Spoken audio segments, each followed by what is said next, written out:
पूर्व मुख्यमंत्री महबूबा मुफ्ती ने एक बयान दिया, जिस बयान में उन्होंने कहा कि घाटी में आतंकवादियों और फौज के बीच में जिस समय झड़प होती थी तो उसके चलते पैलेट का इस्तेमाल होता था या गोली चलती थी तो समझा जा सकता है। लेकिन दिल्ली में क्या था? बस ये बयान देना था कि घाटी के तमाम नेताओं ने पूर्व मुख्यमंत्री महबूबा मुफ्ती के ऊपर हमले करना शुरू कर दिए।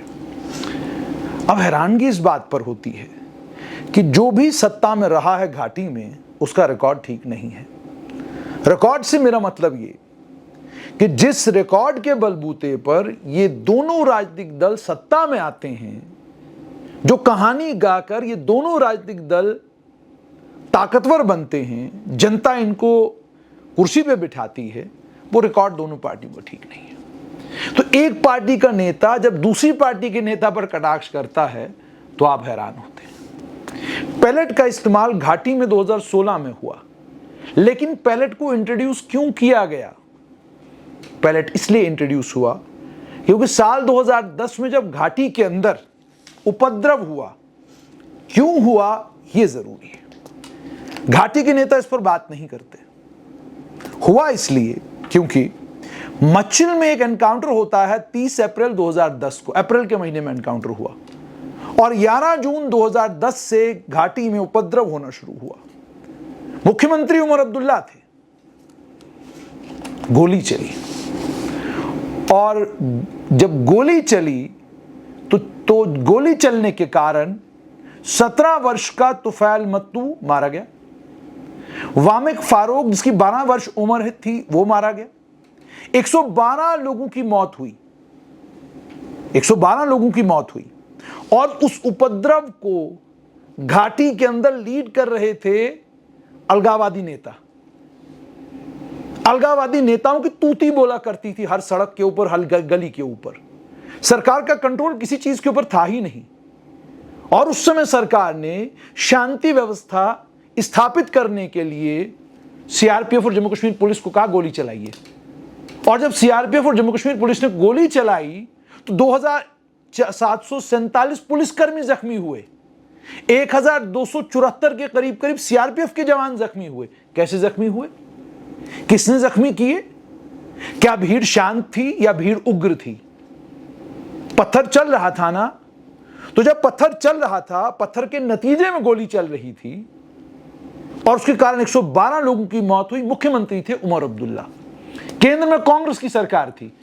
तो क्या उस समय मुख्यमंत्री या मुख्यमंत्री की काउंसिल ऑफ मिनिस्टर्स में से किसी ने इस्तीफा दिया?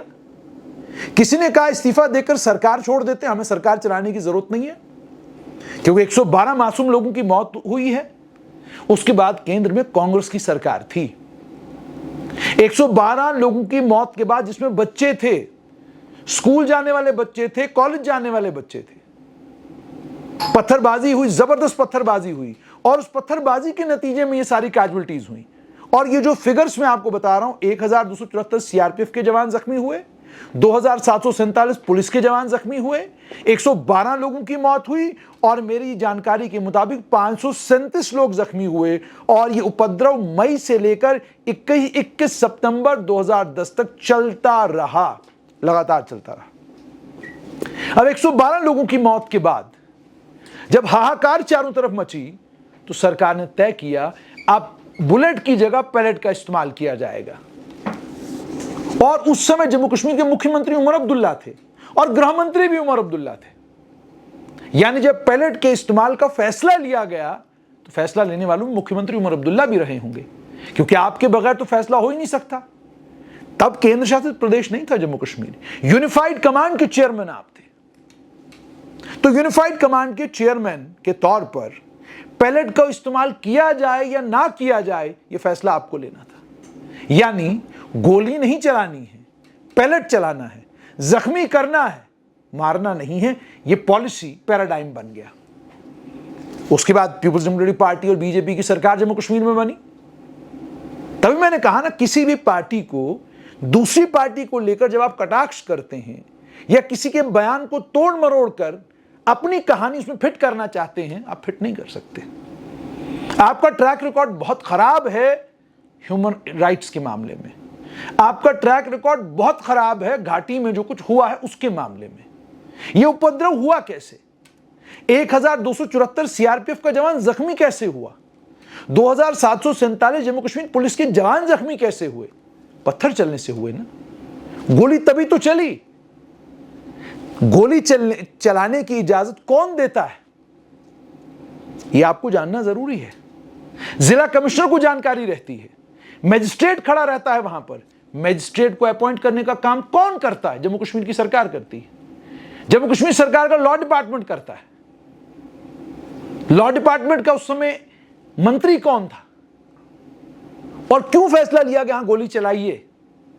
और ये गोली एक दिन नहीं चली, ये गोलियां ठीक मई के महीने से लेकर सितंबर 21, 2010 तक चली। आपने रोका नहीं किसी को, आपने नहीं कहा बंद कर दीजिए, क्योंकि आपने कहा उपद्रव हो रहा है, इसको कंट्रोल करने के लिए जो साधन आपको लगते हैं, जो ताकत आपको इस्तेमाल करने की जरूरत पड़ती, सब कीजिए।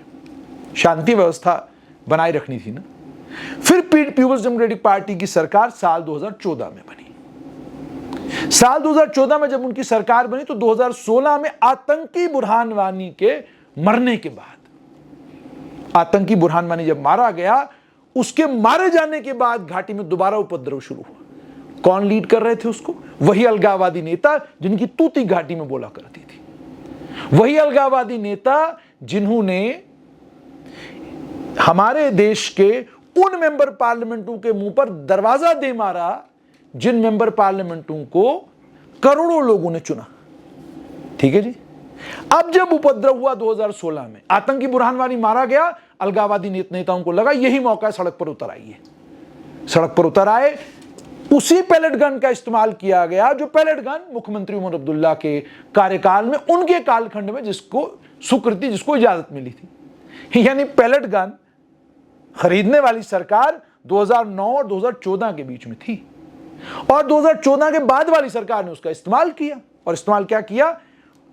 570 के करीब घाटी के युवा युवतियां ऐसी जिनके रेटिना मुकम्मल तौर पर म्यूटिलेट हुए या ऑप्टिक नर्व इंजरी जिनको हुई, 570 के करीब 27 लोग ऐसे थे जिनकी दोनों आंखों पर पैलेट लगे, यानी जो दोनों आंखों से अंधे हो गए। 19 महीने का एक बच्चा हिबा जान साल 2018 में, उसे भी पैलेट लगा। 19 महीने का बच्चा, और कार्यकाल मुख्यमंत्री महबूबा मुफ्ती थी। तो मतलब साफ है बिल्कुल कि कालखंड उमर अब्दुल्ला का रहा हो या उसके बाद महबूबा मुफ्ती का रहा हो या स्वर्गीय मुफ्ती मोहम्मद सैयद का रहा हो, उपद्रव को कंट्रोल करने के लिए, शांति व्यवस्था को दोबारा से स्थापित करने के लिए अगर मुख्यमंत्री उमर अब्दुल्ला ने गोली का इस्तेमाल किया, अगर मुख्यमंत्री उमर अब्दुल्ला ने पैलेट लाने के लिए सुझाव दिया या पैलेट का सुझाव केंद्र सरकार से आया और हमारी सरकार ने सुझाव को एक्सेप्ट किया, तो उस पैलेट को इस्तेमाल करने का काम जो है वो पीडीपी की सरकार ने साल 2014 और 2018 के बीच में किया। तो दोनों पार्टियों का ट्रैक रिकॉर्ड एक जैसा है। 2010 में गोली चलानी पड़ी तो गोली चलाई, 2016 में पैलेट थी तो पैलेट चलाई। फर्क सिर्फ इतना है कि 2010 में जो उपद्रव हुआ उसके नतीजे में 112 लोगों की जान गई, और उसके बाद 2016 में जो उपद्रव हुआ उसके नतीजे में 570 के करीब वो लोग हैं जिनके मुकम्मल तौर पर रेटिना खत्म हो गए, दोनों आंखों की बीनाई चली गई। और वो केस बहुत मशहूर केस है, मैं उसको रिपीट भी करना चाहूंगा, जिसके बारे में बार बार बात भी की जाती, इंशा फारूक का केस। मैंने इंशा मुश्ताक की बात, माफ कीजिएगा, इंशा मुश्ताक की बात इसलिए की, इंशा मुश्ताक तब 14 वर्ष की थी जब उनको पैलेट लगे थे, और अब वो 24 साल की है। इन्हीं चीजों को ध्यान में रखते हुए जब पूर्व मुख्यमंत्री महबूबा मुफ्ती ये कहती हैं कि भाई घाटी में तो आतंकवाद है, अलगाववाद है, तो आपका गोली चलाना भी जस्टिफाइड है, आपका पैलेट चलाना भी जस्टिफाइड है, आप उसकी जस्टिफिकेशन देते। आज मुख्यमंत्री उमर अब्दुल्ला से यह सवाल पूछा जाना चाहिए, 2010 में जो गोली चली थी क्या वो गलत थी? सवाल पूछा जाना चाहिए था। 2010 में जो हालात बने उसके नतीजे में जो गोली चली, जिन गोलियों के चलने के नतीजे में 112 लोगों की मौत हुई, गलत था या सही था? यह सवाल पूछा जाना चाहिए। 2016 में जब उपद्रव हुआ एक आतंकी के मरने के बाद, उसके नतीजे में जो पैलेट चला वो गलत था कि सही था, ये सवाल महबूबा मुफ्ती से पूछा जाना चाहिए। इसी चीज को ध्यान में रखते हुए उन्होंने कहा कि घाटी में आतंकवाद और अलगाववाद, भाई जब अलगाववादी सड़कें कंट्रोल कर रहे थे तो आपने गोली चलाने की इजाजत दी, जब आतंकवादी सड़कों के ऊपर आ गए तो आपने पैलेट चलाने के लिए कहा, मुख्यमंत्री के तौर पे आपने कहा, आपने इजाजत दी, आपने मजिस्ट्रेट ड्यूटी पर लगाए, आपके कहने पर मजिस्ट्रेट ड्यूटी पर लगे, ये सब इतिहास में हो चुका है। तो इसलिए जब महबूबा मुफ्ती ये बयान देती हैं तो इसका मतलब वो कहने की कोशिश करती हैं कि भाई दिल्ली में ना तो आतंकवादी हैं, ना अलगाववादी हैं, ना दिल्ली में का ये जो प्रोटेस्ट हुआ इसमें कोई उपद्रवी थे, तो फिर यहां पैलेट क्यों चला, वो ये कह रही थी। यहां तो पैलेट नहीं चलना चाहिए था, पर घाटी में आप पैलेट चलाते हो तो कहते हो आतंकवादियों के खिलाफ कार्रवाई कर रहे हैं, आप गोली चलाते हो तो कहते हो कि आतंकवादियों के खिलाफ कार्रवाई कर रहे हैं। उन्होंने कहा समझा जा सकता है, सच भी है। भाई मच्छिल के एनकाउंटर के बाद जून के महीने से लेकर सितंबर के महीने तक जो उपद्रव घाटी में हुआ वो क्यों हुआ? क्या वो उपद्रव राष्ट्रवाद की भावना से हुआ? क्या वो उपद्रव तिरंगे झंडे को घाटी में स्थापित करने के लिए हुआ? नहीं, वो उपद्रव केवल इसलिए हुआ क्योंकि अलगाववादी उस उपद्रव के पीछे खड़े थे। तो साल 2010 में उपद्रव हुआ, अलगाववादियों ने सड़कें कंट्रोल कर ली, आतंकवादियों के इशारों पर सब कुछ हो रहा था। और जब एक पूर्व डीजीपी रश्मि रंजन स्वयं ये कहते हैं कि पाकिस्तान चलाता था कश्मीर में सत्ता, तो आप मजबूर होते हैं सवाल पूछने पर कि इसका मतलब ये जब आतंकी और आतंकियों का गुरु और आतंकियों के सहायक सारे इकट्ठे मिलकर घाटी में आग लगाने की कोशिश कर रहे थे तो शांति व्यवस्था बनाने के लिए गोली चलाई गई। 2016 में एक आतंकी के मरने पर इतना बवाल कटा, और क्या आप भूल गए 2016 में हालात क्या थे घाटी के? कितने बड़े बड़े जनाजे आतंकियों के निकलते थे, लाखों लोग जमा हो जाते थे, भूल गया आपको? तो उस सब को कंट्रोल करने के लिए आप बताइए क्या करते हैं? आप समझाते बुझाते लोगों को, जनाब घर जाइए, आप बाहर मत आइए, क्या ऐसा करते आप? और क्या लोगों ने माना आपके समझाने बुझाने से?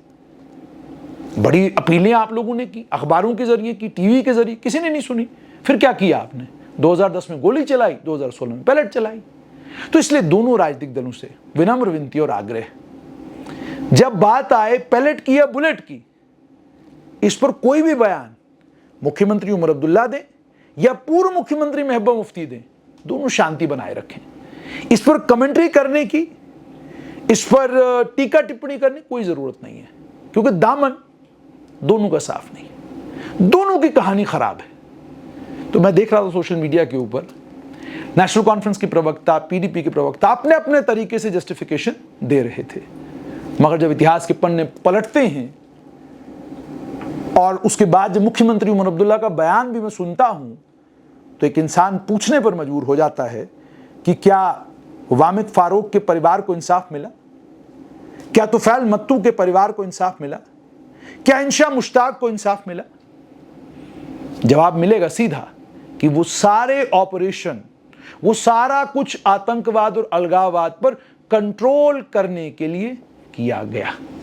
तो अगर ये सब कुछ हुआ है आतंकवाद और अलगाववाद को कंट्रोल करने के लिए, तो इतिहास को छोड़ दीजिए। आज जिस पर बात महबूबा मुफ्ती ने की है वो बात सीधी और सटीक है कि जहां अलगाववाद और आतंकवाद है वहां गोली चले या पैलेट चले, उसको आप जस्टिफाई कर सकते हैं, लेकिन जहां शांतिपूर्ण तरीके से लोग बैठकर लोकतांत्रिक व्यवस्था में तिरंगा उठाकर अपने देश की सरकार से कोई मांग कर रहे हैं, वहां पैलेट और बुलेट की कोई जरूरत नहीं, कोई जगह नहीं।